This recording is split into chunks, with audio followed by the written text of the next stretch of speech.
थोड़ा ध्यान लगाकर सुनना। हरतालिका तीज शिव महापुराण की कथा ही नहीं है। आप जो तीज करते हो, हरियाली करो चाहे सातुड़ी करो, उस तीज की महत्वता क्या है, इस हिंगोली की शिव महापुराण की कथा में अपने को समझना है कि उसकी मूल तत्वता, उसकी महत्वता है क्या, उसका महत्व क्या है।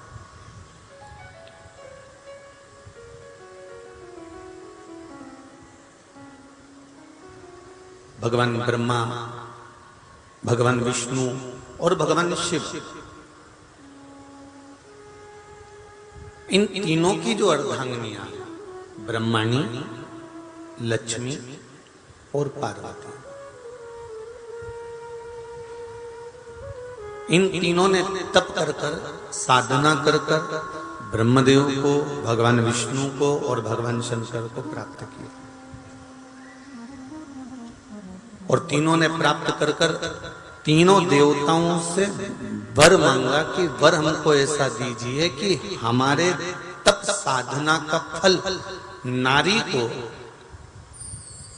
तीज के दिन प्राप्त हो जाए। अब देखिए जरा, एक ही व्रत से, एक ही उपवास से उसको संपूर्ण तप साधना का फल प्राप्त हो रहा, संपूर्ण तप साधना का फल उसको मिल रहा है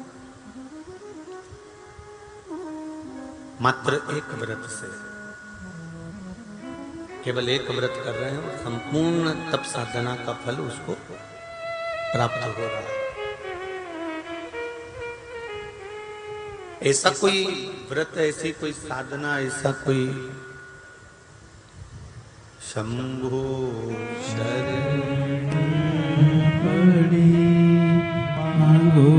घड़ी रे घड़ी मुख काटो, दया करी मैं दर्शन आपो, शंभो शरण घड़ी मांगो घड़ी रे घड़ी दुख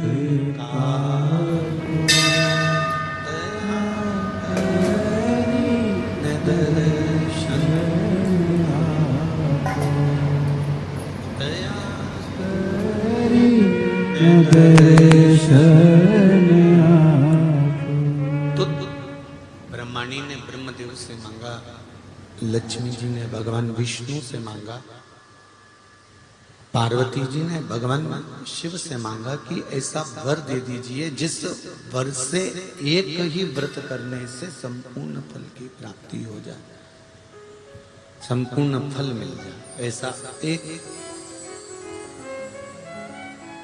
व्रत का फल दे दीजिए, मात्र एक व्रत का। अब देखिए, हरियाली तीज करने वाली माताएं थोड़ा ध्यान से सुनना।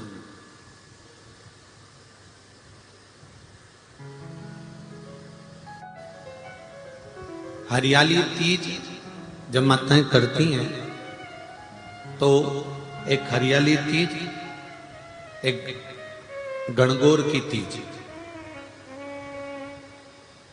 ये दो तीज के व्रत ऐसे होते हैं जिसमें जब माताएं करती हैं तो उस समय पर उमा, ब्रह्माणी और लक्ष्मी, इन तीनों की आराधना का फल उसको केवल एक व्रत से प्राप्त हो जाता। अब देखिए दूसरा, सातुड़ी तीज।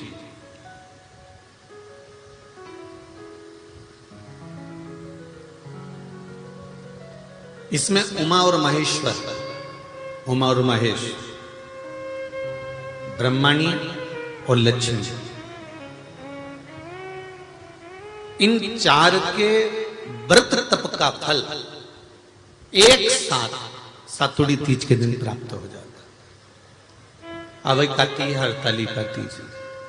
आप लोग करते हो हरतालिका? यहाँ लोग करते कि नहीं करते? करते हैं यहाँ पे हरतालिका? कौन कौन करता है? जरा हाथ उठाओ तो जरा। अरे सभी करते हो, रखो रखो, बहुत बढ़िया, बहुत अच्छी बात। एक आती है हरतालिका तीज। इस तीज का व्रत माता पार्वती बेल वृक्ष के आनंद के साथ में फुलेरा बनाकर करती है, और जिसमें इस हरतालिका में माता पार्वती जी के जितने जन्म पहले हुए हैं, माता पार्वती का जन्म तो 52वें नंबर का, 52 नंबर पे माता पार्वती का जन्म है। इससे पहले तो माता के 51 जन्म पहले हो चुके, 51 जन्म माता पार्वती का पहले हो चुके। तो वो जितने जन्म माता पार्वती पूर्व में ले चुकी हैं, ब्रह्माणी जितनी बार ब्रह्मदेव के साथ में विराजमान हो चुकी हैं, इंद्राणी जितनी बार इंद्र के साथ विराजमान हो चुकी हैं, और लक्ष्मी चाहे वो राधा के रूप में हो, चाहे वो रुक्मणी के रूप में हो, चाहे वो सतभामा के रूप में हो, चाहे वो यमुना के रूप में हो, चाहे वो गंगा के रूप में हो, जितनी बार माता लक्ष्मी ने रूप धारण करे हैं वो सब रूप में, और माता पार्वती अपने सारे रूप में, ब्रह्माणी अपने सारे रूप में, लक्ष्मी अपने सारे रूप में इस हड़तालिका तीज के व्रत को करने के लिए आतुर रहती हैं। और इस व्रत को कर कर एक दिन में ही संपूर्ण विश्व का जितना तप है, साधना है, उपवास है, सबका फल एक साथ एकत्रित कर लेती हैं केवल एक व्रत में, हड़तालिका तीज। अब एक बात ध्यान से सुनिएगा, सारे व्रत आपका अगर स्वास्थ्य खराब हो गया तो आप व्रत छोड़ सकते हो। जितने भी व्रत आप लोग कर रहे हैं पूर्व के, सोमवार, मंगलवार, एकादशी, छठ, पंचमी, चतुर्थी, अगर आपका स्वास्थ्य खराब है तो आप उस व्रत को छोड़ सकते हो, सारे व्रत को छोड़ सकते हो। पर तीज का जो व्रत होता है, हरतालिका जो व्रत होता है, ये व्रत एक बार लेने के बाद जब प्राण छूटते हैं तभी ये व्रत समाप्त होता है, अन्यथा बीच में ये व्रत समाप्त नहीं।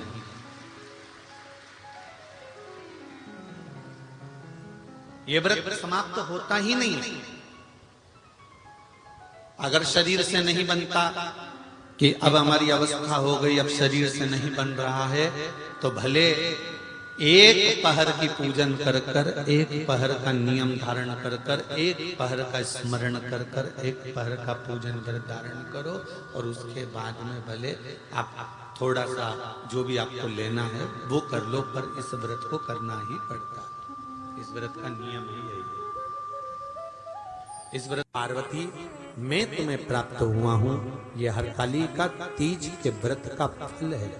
शिव जी कहते हैं पार्वती, जो नारी हरतालिका तीज के व्रत का स्मरण करती है, फुलेरा जो बांधा जाता है उसमें 5 माला से ज्यादा माला लटकना चाहिए, 5 से कम नहीं।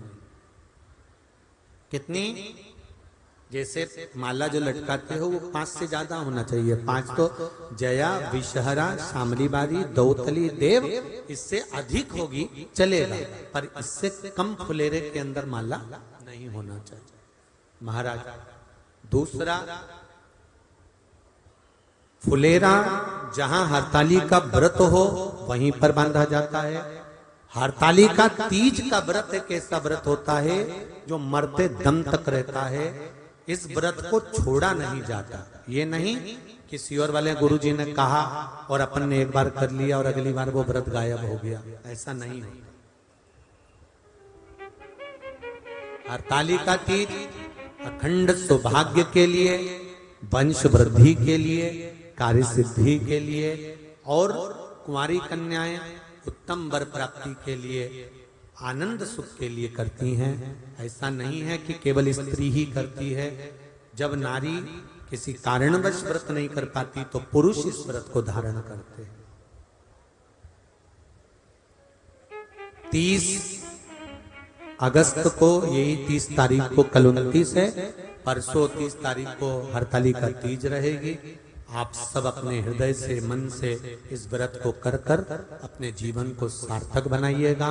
जो करते हैं, कितने लोग करते हो, जरा हाथ उठाइए, हरतालिका तीज इतने सारे करते हो, अरे वाह वाह, धर लो, प्रणाम प्रणाम, आपको बहुत बहुत नमन करता हूं, बहुत बहुत सारा। फुलेरा बांधते हो? नहीं, अब की बात बांधना। मंदिर में करते हो तो मंदिर में, घर में करते हो तो घर में। फुलेरा वंश की वृद्धि करता है, फुलेरा अखंड सौभाग्य देता है, फुलेरा मन की कामना को पूर्ण करता है। जो बेटियां जिनका विवाह नहीं हो रहा हो, या बेटे जिनका विवाह नहीं हो रहा हो, वो 7 स्थान पर कहीं फुलेरा बंधा हो तो फोन लगाकर पूछना कहाँ बंधा है, वहां का दर्शन करना। एक फूल में हल्दी कुंकू लगाकर शिव जी को चढ़ाकर फिर वहां से जाना। 7 स्थान के फुलेरे का दर्शन अवश्य करिएगा। जो व्रत नहीं करते हैं उनसे निवेदन है, कहीं हरतालिका हो रही हो तो वहां बैठकर अगर भजन हो रहे हो तो थोड़ी देर भजन गाने चले जाना। अपने मोहल्ले में, कॉलोनी में, सोसाइटी में कहीं हरतालिका तीज का व्रत हो रहा हो तो 2-4 मिनट जाकर दर्शन जरूर करना, जिससे भोलेनाथ आपका अखंड सौभाग्य करे और आपके मन की कामना पूर्ण करे।